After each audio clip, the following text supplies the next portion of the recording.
Okwiruka okubire kuriyo kwa kilomita 21 hamwe n'ikumi kandi kwetabirwa eminyeto abakazi hamwe n'abashija kandi kubiye kutebekansigwa n'ekigenderwa cyo kurwanisa akakoko ka sirimu omu Banyayuganda.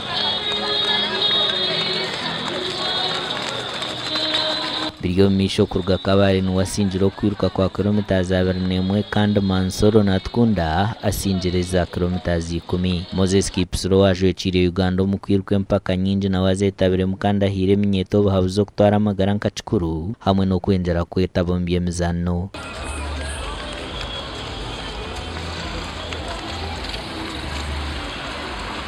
When you have AIDS, you cannot run.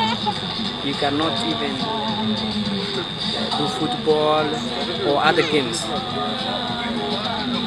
The run needs when the body is fit.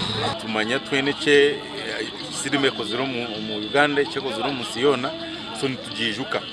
So Kanungu district hosting yo mukorogu twatanise na Uganda Athletics Federation na Ministry of Health kandi nkitwe na nka Education Department.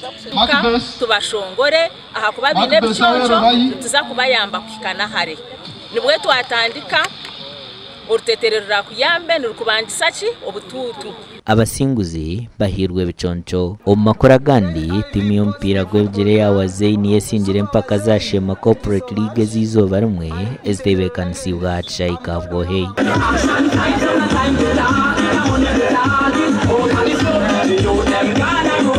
Empaka zetabwe mu timu 18 z'amakampuni kurwo mu Burenge bw'izoba kandi zitebekanisiwe n'ekigenderwa cyo kurwanisa sirimu kandi timu yawa Zaini sinjira ba Ibo Fambara na Gori biraharusha okuhangura ekikopo.